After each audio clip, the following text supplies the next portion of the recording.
My name is Stu Hayes. For the past handful of years now, I've been the men's pastor at Victory.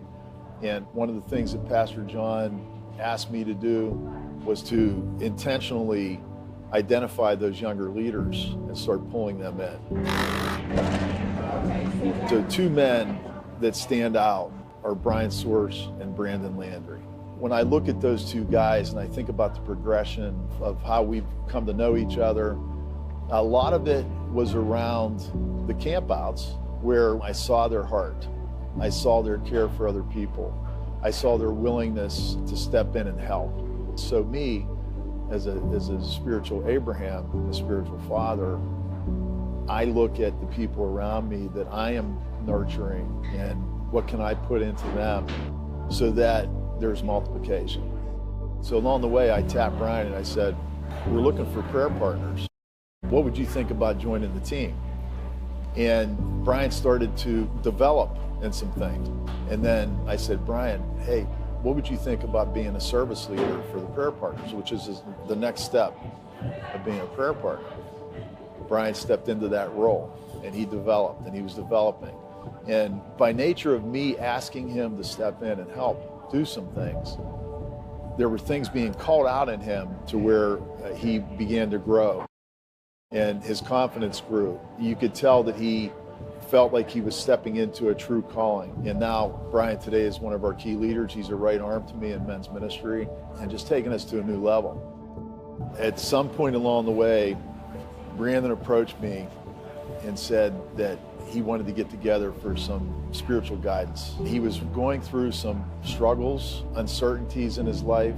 In a sense, it was kind of like a father and a son thing, even though he's not my biological son.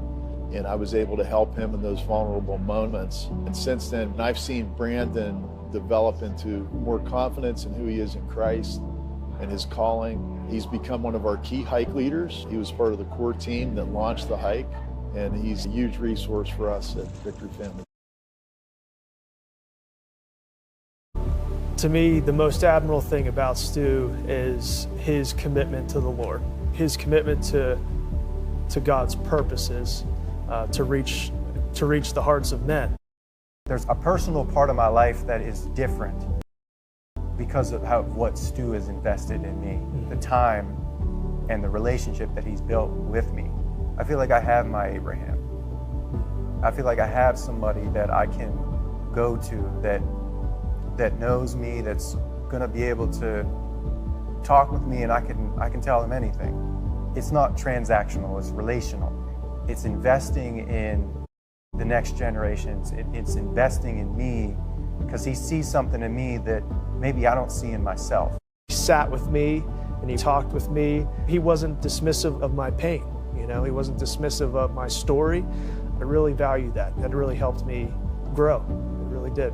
I remember Pastor John saying at one point that the responsibility of the Abrahams is to lay down their preferences, and then the responsibility of the Isaacs is to honor what they have sacrificed and take it to the next level. The best is yet to come. I mean, this is by no means a conclusion. I mean, we're just getting started.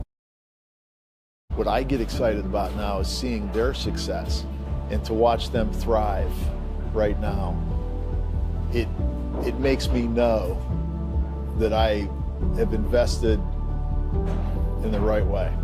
And I love them like brothers.